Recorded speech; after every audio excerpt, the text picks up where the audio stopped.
देखिए, कम्युनलिज्म को लेकर के हमने कल कम्युनलिज्म के फेज़ 2 का पार्ट 1 आपको डिलीवर किया था, जिसमें हमने 19th सेंचुरी और 20th सेंचुरी की बिगिनिंग में जो एक्टिविटीज़ हुई उसके रिलेटेड आपको अच्छे से सारा कंसेप्ट डिमार्केट कर दिया। आज हम उसके नेक्स्ट पार्ट की ओर बढ़ेंगे। ऐसे में आज हम करेंगे 20th सेंचुरी के दौरान क्या हुआ। तो याद रखें, हम कम्युनलिज्म की डेवलपमेंट देखेंगे 1940s तक। इसके बाद 1940 से 1947 का एक्सक्लूसिव पार्ट है, वो बाद की हिस्ट्री में थोड़े आगे जाके कवर होगा। अभी अभी प्रधानमंत्री जी ने देश को संबोधित किया। 21 दिन का आज रात 12 बजे से लॉकडाउन लगा दिया गया है।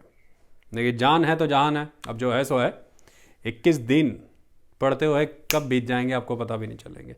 फिक्र ना करें, घर पे रहें, पानी हल्का गुनगुना करके पीते रहें, घर वालों से बातें करें, अच्छी चीज़ें पढ़ें, देखें, सुने। अब हर वक्त कोरोना को ध्यान में ना रखें, वो है एक सत्य है, आप हैं ये उससे बड़ा सत्य है। आप स्वयं में यकीन रखें, स्वच्छ रहें, अच्छा खाएं, शक्ति को बढ़ाएं, अपने परिवारजनों का ख्याल रखें और हमेशा सकारात्मक रहें। पढ़ें लिखें। मैं आपसे यह वादा करता हूँ 21 दिन यूँ बीत जाएंगे कि आपको पता भी नहीं लगेगा।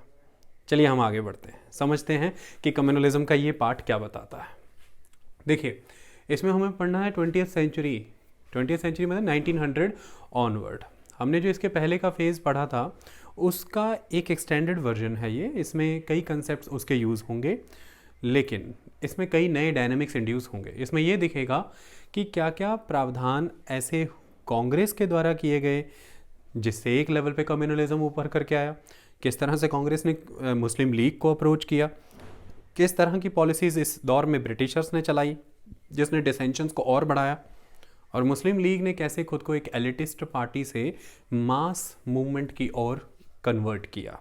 ये सारी चीज़ें हम आपको समझाएंगे इसमें 1 by 1 टॉपिक्स के अंदर। यहाँ पर थोड़ी सी लाइट पड़ रही होगी, कोई घबराने की बात नहीं। मैं आराम से पढ़ूंगा लाइन को, लाइन आपको क्लियर हो जाएगी, कोई बात नहीं। इसमें सबसे पहला एस्पेक्ट है द पार्टीशन ऑफ बंगाल। इसे समझना जरूरी है अगर हम कम्युनलिज्म के इस एस्पेक्ट को समझना चाहते हैं। रुकिए, देखिए 1905 का ये जो दौर था, इसमें एक इम्पॉर्टेंट ट्रेंड जो उभर कर के आ रहा था, वो ट्रेंड ये था कि कांग्रेस के अंदर कुछ परिवर्तन हो रहे थे। क्या परिवर्तन हो रहे थे? 1885 से जब से कांग्रेस की शुरुआत हुई थी, उसके अंदर एक मॉडरेट फैक्शन काफ़ी इन्फ्लुएंशियल था, उसका प्रभाव काफ़ी था। उनकी टेंडेंसी ये थी कि वो एक संवैधानिक ढांचा भारत के लिए चाहते थे और वो संवैधानिक प्रक्रियाओं का पालन करते हुए ही सरकार की नीतियों की आलोचना करना चाहते थे। वो पिटीशंस लगाते थे, वो अलग अलग प्लीज़ लगाते थे, वो डेमोन्स्ट्रेशंस करते थे, वो रिक्वेस्ट करते थे ब्रिटानिया जनता से जा कर के, ब्रिटिश गवर्नमेंट से वहाँ पर और ब्रिटिश गवर्नमेंट से इंडिया पे। ये सारा हमने आपको पढ़ाया है। ऐसे में इनकी पॉलिसी से फ्रस्ट्रेट होकर के और ब्रिटिशर्स का इन्हें पॉजिटिव रिस्पांस ना देने की वजह से एक फैक्शन कांग्रेस के ही अंदर जन्म ले रहा था। वो था एक्सट्रीमिस्ट गरम दल, जिसके मेन लीडर्स जो हैं, बंगाल की बात करें तो बिपिन चंद्र पाल थे, पंजाब में लाला लाजपत राय थे और महाराष्ट्र में बाल गंगाधर तिलक थे। लाल बाल पाल की ये जोड़ी थी। बंगाल में अरबिंदो घोष भी थे, जिन्हें श्री अरबिंदो के तौर पर भी जाना जाता है। इस तरह से ये एक्सट्रीमिस्ट फैक्शन जो है, ये काफ़ी तेज़ी से कांग्रेस के रोड मैप, कांग्रेस की लाइन ऑफ एक्शन को चेंज कर रहा था और एक तरह की बहुत प्रोएक्टिव एक्टिविटीज़ कांग्रेस के अंदर स्टार्ट हो चुकी थी। कांग्रेस ने 1905 में गोपाल कृष्ण गोखले की अध्यक्षता में बनारस सेशन में स्वराज के एजेंडे के ऊपर डिस्कशन भी किया। ये ब्रिटिशर्स के लिए बहुत ही अलार्मिंग एस्पेक्ट था कि कांग्रेस सेल्फ गवर्नमेंट के विषय में बात कर रही है। ऐसे में लॉर्ड कर्जन का ये जो समय था पूरा, जो कि भारत के उस समय के वाइसरॉय गवर्नर जनरल थे, उनका मानना ये था कि Bengali culture is responsible, Bengali educated middle class intelligentsia of Bengal is responsible for this rising tide of the nationalism. ऐसे में अगर इनकी बंगाल सॉलिडेरिटी को ख़त्म कर दिया जाए, इनका आपस में जो एक फ्रेटर्निटी है, इसे अगर भाईचारा ऐसे तोड़ दिया जाए, बंगालीज़ के कॉन्फिडेंस को ख़त्म कर दिया जाए, इन्हें माइनॉरिटी में कन्वर्ट कर दिया जाए, तो ये नेशनलिज्म की जो एक लहर है ये ख़त्म हो जाएगी। इसके लिए बंगाल का विभाजन करने का प्लान उनके द्वारा दिया गया। कारण दिया गया कि एडमिनिस्ट्रेटिव फिजिबिलिटी को देखते हुए ऐसा किया जा रहा है ताकि प्रशासनिक तौर पर बंगाल सही और सुचारू ढंग से चल सके। लेकिन सत्य एस्पेक्ट यही था कि वो बढ़ते हुए राष्ट्रवाद को रोकना चाहते थे, जिस राष्ट्रवाद के कैरियर उस समय में बंगाली इंटेलिजेंसिया सेक्शन थे, कांग्रेस के ही सदस्य थे। ये एक इम्पॉर्टेंट चीज़ है। इसके लिए उनके द्वारा उस समय में बंगाल के विभाजन का प्लान लाया गया। इसके खिलाफ बहुत ज़बरदस्त पूरे बंगाल में, और जिसकी आग बढ़ते बढ़ते महाराष्ट्र तक भी पहुंची थी, एक प्रोटेस्ट होगा। वो प्रोटेस्ट को आप ये कहते हैं स्वदेशी मूवमेंट। तो आपने जब बंगाल का विभाजन किया, इसके खिलाफ भंग मूवमेंट शुरुआत हुई, और ऐसे में स्वदेशी मूवमेंट के तहत कई तरह के नए प्रोसेस अपनाए गए। उसमें ये कहा गया कि भाई ब्रिटिश गुड्स का बाइकॉट किया जाए, इंडियन गुड्स को यूटिलाइज़ किया जाए, British judicial, executive, legislative services का भी बाइकॉट कर दिया जाए। यही पॉइंट्स थे जिन पॉइंट्स के बेसिस पर कांग्रेस के मॉडरेट्स और एक्सट्रीमिस्ट के बीच में डिवीज़न भी आया, और कांग्रेस का 1907 का जो सूरत सेशन था वो बेसिस बना कांग्रेस के एक्सट्रीमिस्ट और मॉडरेट्स के अलग होने का, क्योंकि मॉडरेट्स बॉयकॉट को सिर्फ और सिर्फ ब्रिटिश गुड्स तक ही सीमित रखना चाहते थे, लेकिन एक्सट्रीमिस्ट उसे एक्सटेंड करके हर तरह की एसोसिएशन विद द ब्रिटिशर्स तक एक्सटेंड करना चाहते थे कि किसी भी तरह से एसोसिएट नहीं होना अंग्रेज़ों के साथ, हर एसोसिएशन को बॉयकॉट किया जाए। ये सारा स्वदेशी मूवमेंट का और पार्टीशन ऑफ बंगाल का समय है। इस समय पार्टीशन ऑफ बंगाल की एक्टिविटी से अंग्रेज़ों को उस वक्त काफ़ी लाभ हुआ, क्योंकि दो रिलीजियसली कॉन्शियस ग्रुप्स उनके सामने उभर करके आए, एक हिंदू मेजॉरिटी बंगाल रीजन और एक मुस्लिम मेजॉरिटी बंगाल रीजन। हालांकि दोनों की लैंग्वेज चाहे बंगाली थी, लेकिन दोनों को रिलीजन के नाम पर उन्होंने कंसोलिडेट करने में ये उस समय में कामयाब रहे। अब ऐसे में कुछ चीज़ें उभर करके आती हैं। देखिए, भारतीयों के बीच में राष्ट्रीय चेतना जगानी बहुत आवश्यक थी। उसके लिए सभी वर्गों ने अपने लेवल पर कई तरह के चीज़ों का इस्तेमाल किया, जिससे उन्होंने एक नेशनलिज्म की अवेकनिंग लोगों के बीच जगाई। उन चीज़ों के इस्तेमाल से ही एक लेवल पर कम्युनलिज्म भी भड़का है। उस चीज़ के बारे में अब हमें चर्चा करनी है। मुद्दा ये है कि ब्रिटिशर्स ने उस समय के उस बंगाली इंटेलिजेंसिया को कमज़ोर करने के लिए जहाँ एक तरफ बंगाल का विभाजन किया, वहीं दूसरी तरफ एक इंडियन नेशनल कांग्रेस को काउंटर करने के लिए मुस्लिम्स को पार्टी बनाने की सुझाव भी दिया कि आपको भी इंडियन नेशनल कांग्रेस के काउंटर में एक पॉलिटिकली एक्टिव पार्टी बनानी चाहिए, क्योंकि इंडियन नेशनल कांग्रेस मुस्लिम्स के सेंटीमेंट को रिप्रेजेंट नहीं करती है। ऐसे में एक पार्टी जो पूरे कंट्री लेवल पर सभी different factions, different ideologies, regions, different classes और कास्ट को एक करके एक नेशनल स्ट्रगल की दिशा में ले जाना चाहती थी, उसको कमज़ोर करने के लिए एक काउंटर पार्टी बनाने का सुझाव दिया गया। तो एक तरफ बंगाली इंटेलिजेंसिया को कमज़ोर किया जाना ज़रूरी था, उसके लिए आपने बंगाल का विभाजन किया और ईस्टर्न बंगाल मुस्लिम डोमिनेटिंग बना दिया, वहाँ पर मुस्लिम मेजॉरिटी में कर दिए। दूसरी तरफ वो जो राइजिंग नेशनल स्ट्रगल है उसे भी कमज़ोर करना ज़रूरी था, वो यूनिफाइड वे में राइज ना कर जाए। उसके लिए आपने एक काउंटर पॉलिटिकल पार्टी के तौर पर मुस्लिम लीग बनाने का सुझाव दिया, और वो मुस्लिम लीग बनाने के सुझाव के तौर पर आपने मोटिवेट किया ईस्टर्न बंगाल रीजन के इन्फ्लुएंशियल सेक्शंस को, जिसमें आगा खान इम्पॉर्टेंट थे, जिसमें Nawab of east Bengal Murshidabad important थे, जिसमें मोहसिन उल मुल्क बहुत इंपॉर्टेंट हैं। एक्स ब्यूरोक्रेट्स भी थे इसमें, ज़मींदार भी थे, एलिटिस्ट सेक्शन जो था वो इसमें इंक्लूडेड था। और 1906 में दक्का में, यानी कि ईस्ट बंगाल की कैपिटल रीजन दक्का, आज की डेट में ढाका कहते हैं आप उसे, बांग्लादेश की राजधानी है, दक्का में मुस्लिम लीग की स्थापना होती है 1906 में। तो इसे आपने खड़ा कर दिया। जो मोटे मोटे ट्रेंड उभर करके आते हैं कि क्या होता है बंगाल के पार्टीशन से, उसे समझना हमें ज़रूरी है। सबसे पहला ये एस्पेक्ट है कि कम्युनलिज्म में, माने सांप्रदायिकता में किस चीज़ का योगदान आया अभी, वो है द हिंदू रिवाइवलिस्टिक टेंडेंसीज। देखिए, स्वदेशी मूवमेंट के दौरान भारतीयों के बीच में चेतना जगाने के लिए जो हिंदूज़ हैं मेनली, उन्होंने कई चीज़ों का इस्तेमाल किया। देखिए, एक बात याद रखिएगा, लंबे समय से ही, जैसे अगर मैं बाल गंगाधर तिलक की बात करूं तो 1893, 1895-6 के दौरान उनके द्वारा गणपति उत्सव मनाना, उनके द्वारा शिवाजी का उत्सव मनाना, ये त्यौहार मनाए जाने एक तरह की राष्ट्रीय चेतना को जगाने का एक आधार था, वो इसे मानते थे। इसी तरह से जब आपने स्वदेशी मूवमेंट की, तो स्वदेशी मूवमेंट के दिन आपने एक संकल्प लिया बंगाल में कि सभी लोग गंगा में डुबकी लगाएंगे। ये एक इम्पॉर्टेंट चीज़ है। फिर गली गली में बंकिम चंद्र चट्टोपाध्याय द्वारा लिखा गया वंदे मातरम गाया जाने लगा, जिसमें वंदे मातरम जैसे शब्दों का इस्तेमाल था। राम राज्य जैसी बातें यहाँ पर होने लगीं, ये एक इम्पॉर्टेंट एस्पेक्ट था। तो कुल मिलाकर के आपने इसके जो जितने भी इस समय के स्वदेशी मूवमेंट के जो टॉप मोस्ट लीडर थे, जैसे श्री अरबिंदो, वो बड़े पैमाने पर दयानंद सरस्वती को फॉलो करते थे, उनकी आइडियोलॉजी को मानते थे। तो स्वामी विवेकानंद, दयानंद सरस्वती, इनको आइडलाइज करना, वंदे मातरम के गीत गाना, गंगा में डुबकी लेना, शपथ लेना, प्रतिज्ञा लेना, इस तरह की चीज़ें, और भारत माता को प्रतिबिंबित करना, ये सारी चीज़ें इसमें जुड़ी हुई थी।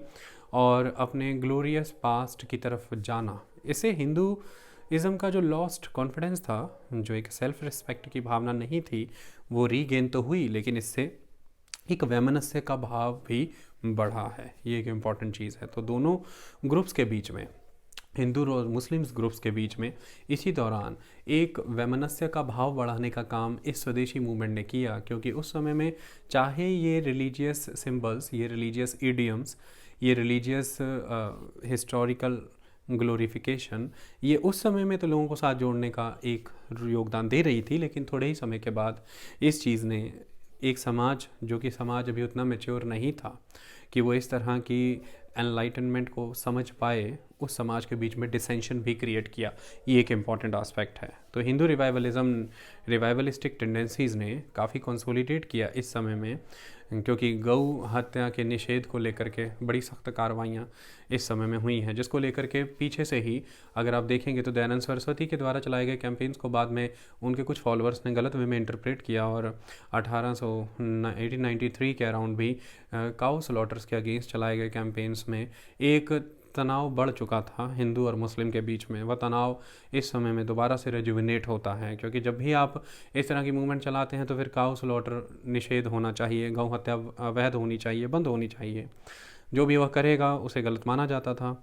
इस तरह से आपकी खान पान की चीज़ें, आपकी पूजा पद्धतियाँ, आपकी ऐतिहासिक सिंबल्स, ये सारे डिफ़र होने लगे, और इसके बेसिस पर आप ग्रुप्स में एक दूसरे से डिस्टिंक्ट नज़र आने लगे। ये एक आधार बना इस समय में कम्युनलिज्म और सांप्रदायिकता को आगे बढ़ाने का। British propaganda that the partition would benefit the Muslims.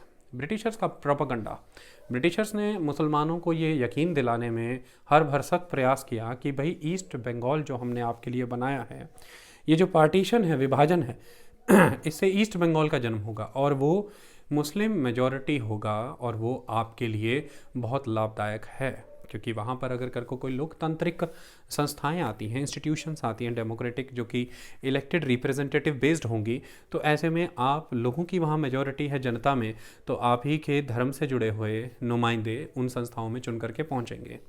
ये कहा गया कि वहाँ की गवर्नमेंट जॉब्स में आपको लाभ होंगे। ये बताया गया कि कलकत्ता के मुकाबले जब अब दक्का भी आगे बढ़ेगा और चिटागोंग, तो कलकत्ता बंदरगाह को चिटागोंग एक चैलेंज देगा, तो ईस्ट बंगाल के व्यापारी फ्लरिश होंगे। कलकत्ता के मुकाबले दक्का के क्षेत्र में जो नए वकील नई कोर्ट बनने के अवसर प्राप्त करेंगे, वो कलकत्ता के वकीलों को एक चैलेंज देंगे। ये एक सिस्टम, वहाँ पर एक ग्लोरीफाइंग पिक्चर दिखाई गई कि वकालत में आपको नई अपॉर्चुनिटीज़ मिलेंगी, ट्रेड कॉमर्स में आपको नई अपॉर्चुनिटीज़ मिलेंगी, पॉलिटिकल इंस्टीट्यूशंस में आपको नई अपॉर्चुनिटीज़ मिलेंगी। और एक ख़ास तरह का स्पेशल पैकेज भी उस समय में लॉर्ड कर्जन ने ईस्ट बंगाल के नवाब के माध्यम से किसानों तक पहुँचाने का प्रयास किया कि ईस्ट बंगाल यानी कि मुस्लिम सॉलिडेरिटी एटलीस्ट मैं अपने साथ जोड़ूँ बंगालीज को दबाने के लिए। इस तरह के कई प्रयास उस समय में किए गए और एक रोज़ी पिक्चर दिखाई गई कि ईस्ट बंगाल आपके लिए बहुत बेहतर सिनेरियो रहेगा, और ये एक हमने वो दिया आपको जो अब तक के किसी भी मोहम्मदन शासक ने आपको नहीं प्रोवाइड किया था, वह हमने आपको प्रोवाइड किया। यहाँ पर लॉर्ड कर्जन का बहुत फेमस एक स्टेटमेंट भी है जो मैंने पहले भी कुछ लेक्चर्स में पढ़ा है, वो मैं आज भी आपको पढ़ करके सुना देता हूँ। लॉर्ड कर्जन ने कहा, the partition would invest the Muslims of East Bengal with a unity which they had not enjoyed since the days of the old Musliman viceroys and the kings।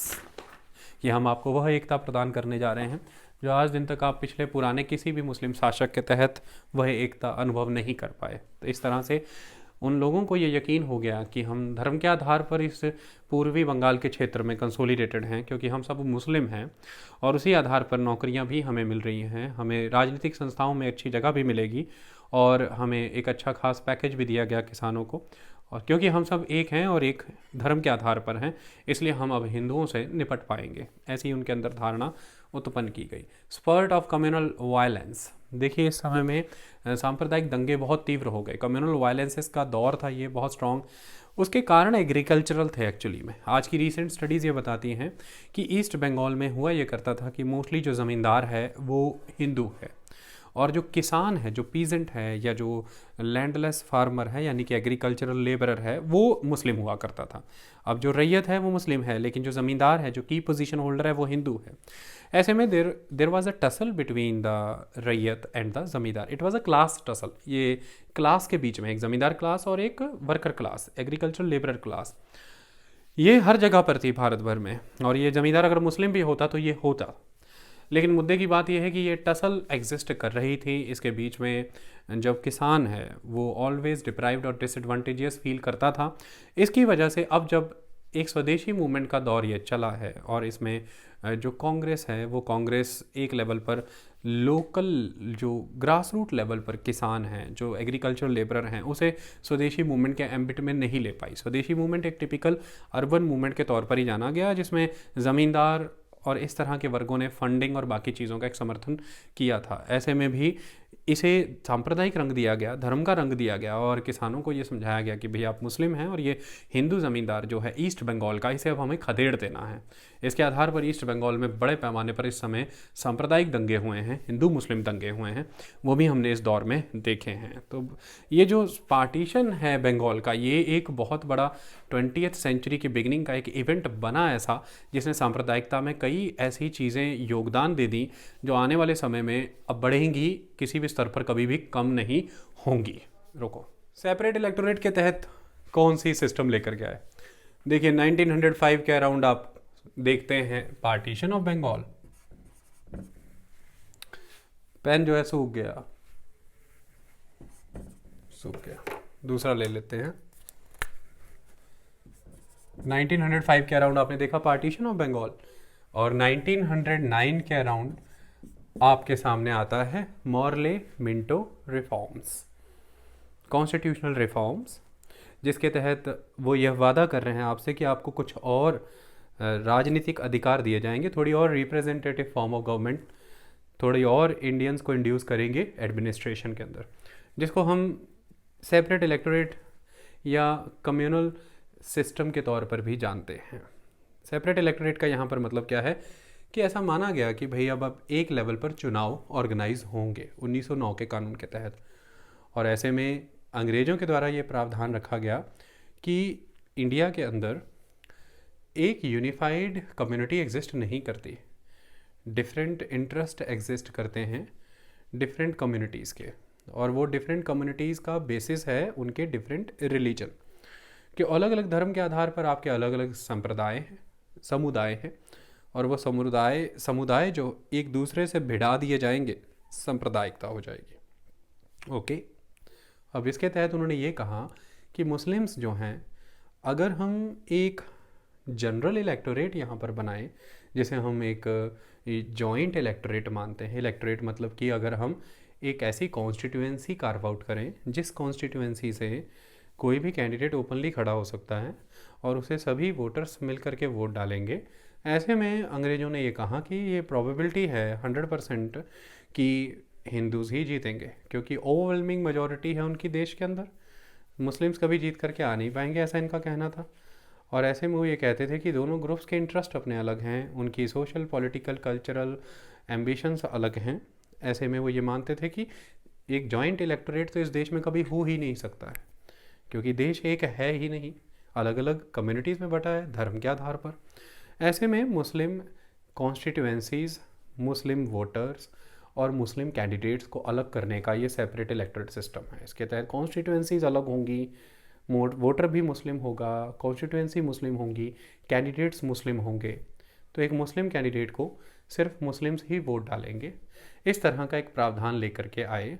हालांकि वो कोई भी मुस्लिम कैंडिडेट जनरल सीट से अगर खड़ा होता है तो उसे हिंदूज़ भी वोट डालेंगे, मुस्लिम्स भी वोट डालेंगे, सब डालेंगे। उनको ये अपॉर्चुनिटी दी कि आप जनरल इलेक्टोरेट से जाके भी खड़े हो जाए, लेकिन जो रिजर्व्ड इलेक्टोरेट हैं एज अ सेपरेट इलेक्टोरेट, उसमें से फिर कोई और बाहर का, कोई हिंदू, सिख, जैन, पारसी वहाँ पर आकर के, क्रिश्चियन, एंग्लो इंडियन, यूरोपियन वहाँ पर आकर के चुनाव नहीं लड़ सकता था।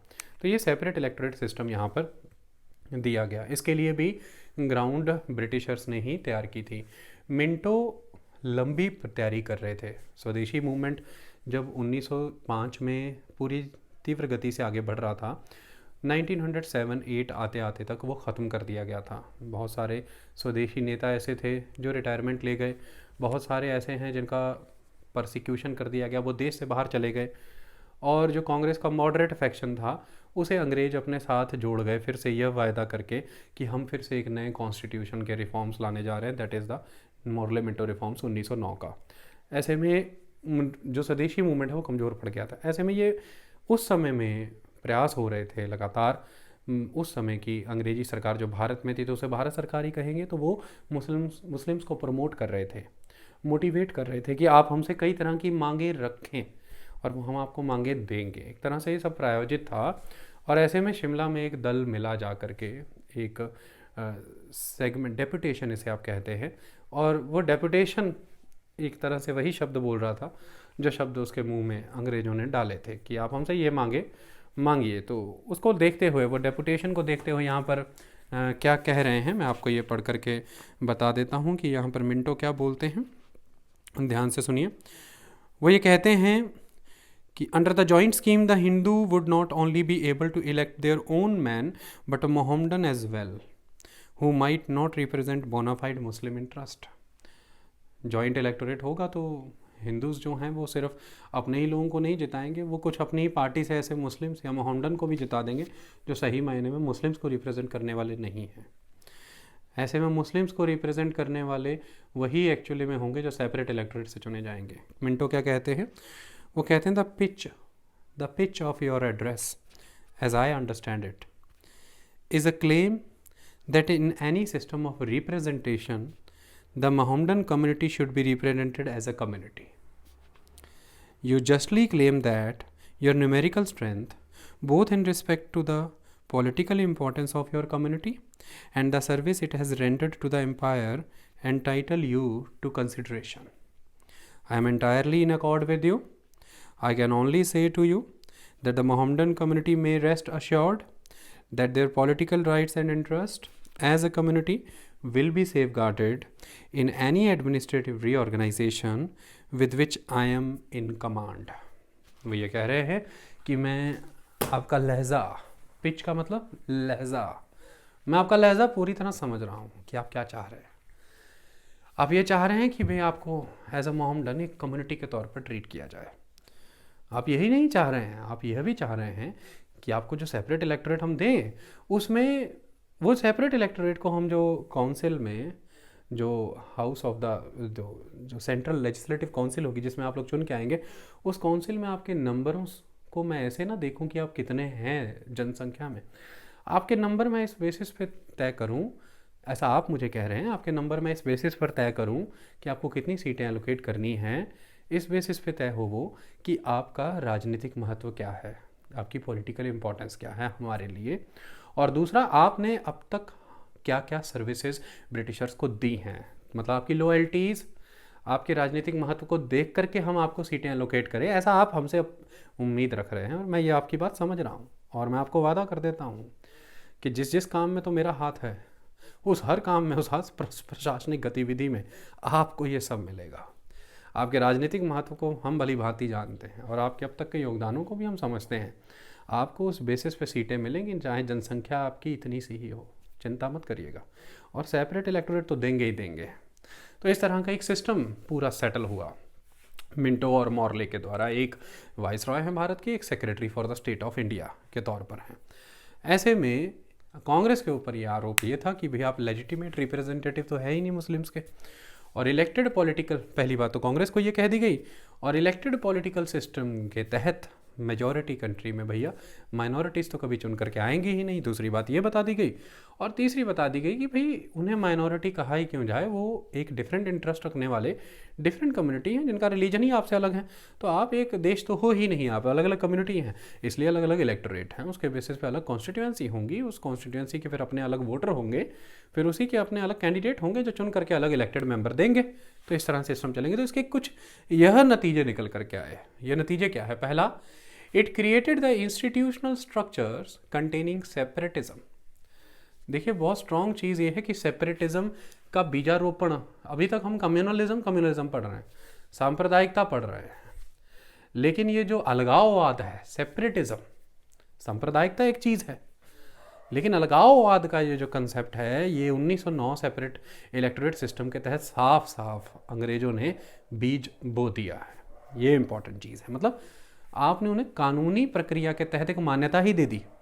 कम्युनलिज्म को पहली बार कानूनी मान्यता, प्रशासनिक, सरकारी, राजनीतिक मान्यता इस 1909 के मॉर्ले मिंटो रिफॉर्म से मिली, जिसे आप सेपरेट इलेक्टोरेट सिस्टम के तौर पर जानते हैं। तो आपने क्या कर दिया कि अब जो देश का एक नया जो पॉलिटिकल स्ट्रक्चर खड़ा है आपके सामने, जिस पॉलिटिकल स्ट्रक्चर के तहत एक चुनाव है, चुनाव के लिए एक डिलिमिटेशन ऑफ द कॉन्स्टिट्यूएंसी है कि भाई कहाँ से कैंडिडेट खड़ा होगा और उसको कौन लोग वोट डालेंगे, फिर जो उसके बेसिस पर आगे जो काउंसिल्स बनेंगी, councils, delimitation of the constituency, voter, candidate, ये जो पूरा एक राजनीतिक ढांचा अब देश का है, ये पूर्णतः आपने धर्म के आधार पर बना दिया। और ये आधार बना इस चीज़ का कि इस ढांचे के हर जॉइंट पर धर्म है, वो इतना फ्रेजाइल, इतना नश्वर है कि आप जब भी उसे हिला देंगे ढांचा गिर जाएगा और ये ढांचा कभी काम ही नहीं कर पाएगा। ऐसे में आपने इंडिया के इंस्टीट्यूशनल स्ट्रक्चर्स जो हैं, संस्थाएं जो हैं हमारे देश की, उसमें एक स्ट्रॉन्ग टेंडेंसी ऑफ सेपरेटिज्म डाल दिया इस प्रक्रिया के तहत। It was to produce severe constraints on the Congress and limit its space for nationalist activities. इसने बहुत ही तीव्र स्वीयर पाबंदियां सी लगा दी कांग्रेस के ऊपर, कंस्ट्रेंट्स लगा दी और उनकी नेशनलिस्ट एक्टिविटीज़ को लिमिट कर दिया, क्योंकि मुस्लिमों का नुमाइंदा तो इसने मुस्लिम लीग को बना दिया और मुस्लिमों के लिए सेपरेट इलेक्टोरेट दे दिया। तो नेचुरली वह कांग्रेस जो पहले पूरे भारत के लिए कार्य कर रही है, भारत के हर क्षेत्र, हर संप्रदाय, हर समुदाय के लिए कार्य कर रही है, अब यकीनन ही जब एक कम्युनिटी को सेपरेट इलेक्टोरेट दे दिया गया है तो कांग्रेस के सामने भी ऑप्शन ये है कि भाई वो अपनी जनरल इलेक्टोरेट में जो हिंदू वोट्स हैं उनको अपने साथ जोड़ने का काम करे। तो आपने एकदम से ही उनके पूरे मंच से उन्हें आधे मंच में खड़ा कर दिया लाके। ये बिल्कुल ऐसा है कि कोई एक स्टेज पर खड़ा है, आपने उसके खड़े खड़े आधा स्टेज काट दिया, अब उसके लिए अपने कला का मंचन करने के लिए स्टेज ही आधा बचा है, तो फिर वो उतना ही परफॉर्म कर पाएगा और उतना परफॉर्म करके वो ऐसा राग मल्हार तो नहीं गा पाएगा भाई कि उससे वर्षा हो जाए। राग मल्हार और वो वर्षा, अब वर्षा से यहाँ पर मेरा उद्देश्य यहाँ पर क्या है, वर्षा से उद्देश्य है समर्थन, जन समर्थन, और राग मल्हार से मेरा मतलब क्या है, लोगों के बीच जाकर के कैंपेन। जब आपका दायरा ही कम कर दिया, ज़मीन छोटी कर दी आपकी, कैंपेन रिस्ट्रिक्टेड है, सेगमेंट रिस्ट्रिक्टेड है, फिर समर्थन भी उतना ही रिस्ट्रिक्टेड है, तो नेशनल स्ट्रगल भी उतनी ही रिस्ट्रिक्टेड है। इस तरह से कांग्रेस को एक लेवल पर संकुचित करने का यह बहुत बड़ा प्रयास था separate electorate system. It was to activate the communal groups and organisation. इसके बेसिस पर देखिए ये क्या किया था आपने, एक लेवल पर आपने धर्म के आधार पर एक कम्युनिटी को सेपरेट इलेक्टोरेट दिया। यहाँ से क्या मांग पैदा होती है, सिख मांग पैदा करेंगे कि हमें भी दीजिए, एंग्लो इंडियंस ने मांग पैदा की हमें भी दीजिए, इंडियन क्रिश्चियंस ने मांग पैदा की भी हमें भी दीजिए, यूरोपियंस ने कहा भी हमें भी दीजिए, यहाँ तो यहाँ ज़मींदारी एसोसिएशंस ने कहा भी हमें अलग दीजिए, हम अलग क्लास आते हैं, बिजनेस ग्रुप्स ने यानी कि कमर्शियल सेगमेंट ने बोला कि भाई हमें अलग दीजिए, हम अलग होते हैं। इस तरह से हिंदू हों, मुस्लिम हों, सिख हों, ईसाई हों, आप इन सबके बीच में आपने जो भी रिएक्शनरी एलिमेंट्स हैं उनको आपने एक कैटलिस्ट के तौर पर ये सेपरेट इलेक्टोरेट दे दिया और उन्हें आपने एक्टिवेट कर दिया, ताकि वो स्ट्रांगली एक कम्युनल सेंटीमेंट को आधार बना करके अपनी ज़मीनें बना लें, ज़मीन मतलब कि अपनी बुनियाद बना लें, और उसके बाद अपना जन समर्थन खड़ा करके अपना एक राजनीतिक फ्रंट बना करके आगे बढ़े। और यही तो हुआ, देखेंगे आप, अभी हिंदू महासभा बनी तो है, इसके बाद जब मुस्लिम लीग इस तरह के लाभ ले रहे हैं तो हिंदुओं के हितों की रक्षा करने के लिए कोई हिंदू रक्षक भी खड़ा होगा। और वो यही चाहते थे अंग्रेज कि कांग्रेस के ऊपर पहले यह टैग हो कि ये मुस्लिमों को रिप्रेजेंट नहीं करती, और फिर कांग्रेस से वो ज़मीन भी छीननी है जो उसने हिंदुओं को समर्थन के नाम पे ली है।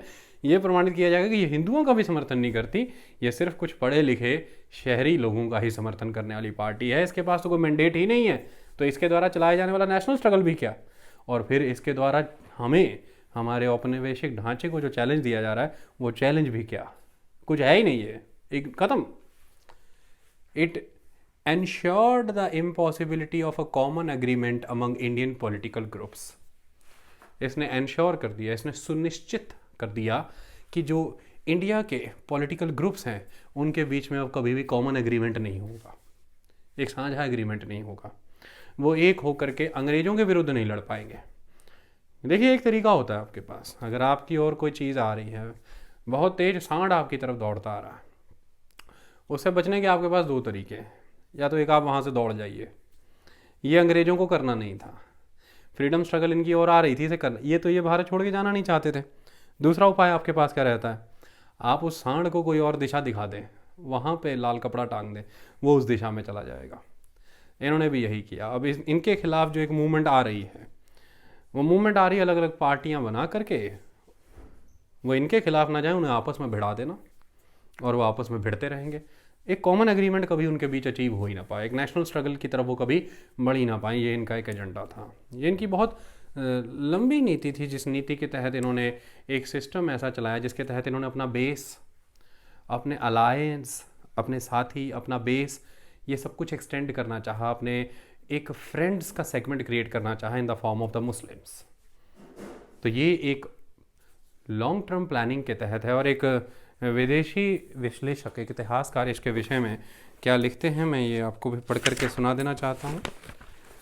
वो ये कहते हैं, the granting of separate electorate appears to have been an attempt by the Raj मैंने British Raj, to shore up a crucial part of its system of control. It was an attempt to extend and broaden the base of its rule by extending and broadening the support of its traditional allies। Traditional allies मैंने मुस्लिम लीग, मैंने ज़मींदार, मतलब ex bureaucrats, मतलब the rich section of the countryside और the urban area, बस वो जो हमारे पुराने साथी हैं उन्हीं का समर्थन और ब्रॉड किया जाए और उनके भीतर और जाया जाए, इसके तहत कांग्रेस को कमज़ोर किया जाए। लेकिन ये सारी चीज़ों में अंत नतीजा क्या निकला, कम्युनलिज्म। नौकरियों की तलाश है आपको, और किसी भी तरह से अगर आपको कोई राजनीतिक ओहदा चाहिए, कोई सरकार से लाभ चाहिए, आप अपना धर्म लेकर के आइए और बताइए कि उसका पॉलिटिकल इम्पैक्ट क्या है अंग्रेज़ों के लिए, और आपने क्या सर्टिफिकेट्स अब तक रेंडर की हैं, दी हैं, या क्या आगे दे सकते हैं, लाभ लीजिए और जाइए। तो ऐसे में आप अपना टैलेंट मत लेके आइए, आप अपनी मेरिट मत लेकर के आइए, आप अपना कॉन्ट्रीब्यूशन प्रोडक्टिव लेवल पे मत लेकर के आइए, आप अपना धर्म लेकर के आइए और ये प्रमाणित करिए, सिद्ध करिए अंग्रेज़ों को कि भाई आपका यह राजनीतिक महत्व है। अगर वो आपको साथ ले ले तो आप अंग्रेज़ों की ज़मीन पक्की करने में और लंबे समय तक इतना साथ दे सकते हैं, और आपने अब तक ये सेवाएं अंग्रेज़ों को दी भी हैं। बस ये सिस्टम हो गया। तो बशर्ते टैलेंट डेवलप करना, बशर्ते स्किल्स डेवलप करना, बशर्ते खुद की डेवलपमेंट करना, इससे ज़्यादा महत्वपूर्ण हो गया कि आप अपने अपने धर्म को आगे रखिए। और फिर ऐसे में राजनीतिक नेता जो हुआ करते थे उनके लिए एक लंबा समय की मुहिम हुआ करती थी कि जनमानस को अपने साथ जोड़ना। उन्होंने इसको छोड़ करके सीधे धर्म के आधार पर लोग साथ जोड़ने शुरू कर दिए, क्योंकि बेनिफिट इस ग्राउंड पे मिल रहे थे। और आप जानते हैं जिस ग्राउंड पे बेनिफिट मिलते हैं लोग उसी को साथ लेते हैं। तो ये एक कंट्रीब्यूशन रहा 1909 के सेपरेट इलेक्टोरेट का। इसके बाद अगली एक बहुत बड़ी घटना लखनऊ पैक्ट, ये 1916। इसकी बहुत सारी गलतियां रहीं। अब हुआ ये कि 1907 में कांग्रेस का विभाजन हुआ, मैंने बताया सूरत में, मॉडरेट एंड एक्सट्रीमिस्ट बने, गरम दल नरम दल अलग हो गए। ऐसे में कांग्रेस खुद भी वीक हो गई इसकी वजह से, क्योंकि कांग्रेस का वो जो मॉडरेट फैक्शन था, जिसे ये गलतफहमी थी कि उनकी खुद की बदौलत, उनकी मेहनत की बदौलत, उनके दबाव की बदौलत अंग्रेज़ों ने 1909 का ये मॉर्लेमेंटो रिफॉर्म्स दिया है, यह गलतफहमी उनकी टूट गई। क्योंकि मॉर्लेमेंटो रिफॉर्म्स में मॉडरेट्स की मांग के मुताबिक कुछ भी नहीं था, और मॉडरेट्स को ये मिला भी इसलिए था अंग्रेज़ों की तरफ से, क्योंकि अंग्रेज़ जो थे वो एक्सट्रीमिस्ट ग्रुप के प्रभाव को कम करना चाहते थे मॉडरेट्स को अपने साथ ला करके। एक्सट्रीमिस्ट का डर था, दबाव था अंग्रेज़ों पे, इसलिए उन्होंने मॉडरेट्स को ये बेनिफिट्स दिए, और उन्हीं एक्सट्रीमिस्ट को ज़बरदस्त वे में अंग्रेज़ों ने सप्रेस कर दिया। और एक्सट्रीमिस्टों को ये गलत फहमी थी कि हम अपने दम पर चीज़ें कर जाएंगे और हमें अंग्रेज कुछ नहीं कहेंगे, लेकिन वो ये भूल गए थे कि ये मॉडरेट्स का अब तक का दी हुई ढाल है, एक ढांचा है जिसके दायरे के अंदर रह करके एक्सट्रीमिस्ट काम करते रहते थे और अंग्रेज़ों का कोप भोगना नहीं पड़ता था उन्हें। दोनों ने एक दूसरे की पॉजिटिविटी और पोटेंशियल को गलत आंका और दोनों ने एक दूसरे के बेनिफिट्स को लूज़ किया, दोनों ही एक तरह से ख़त्म से हो गए। ये गलती इन्हें नज़र आने लग गई 1915 के अराउंड। एनी बेसेंट और बाल गंगाधर तिलक के कई प्रयास हुए और ये प्रयास किया गया कि कांग्रेस को फिर से एक किया जाए, मॉडरेट और एक्सट्रीमिस्टों को एक किया जाए। दूसरी, इनको यह भी कमी नज़र आ रही थी कि भाई हमें पूरे भारत भर में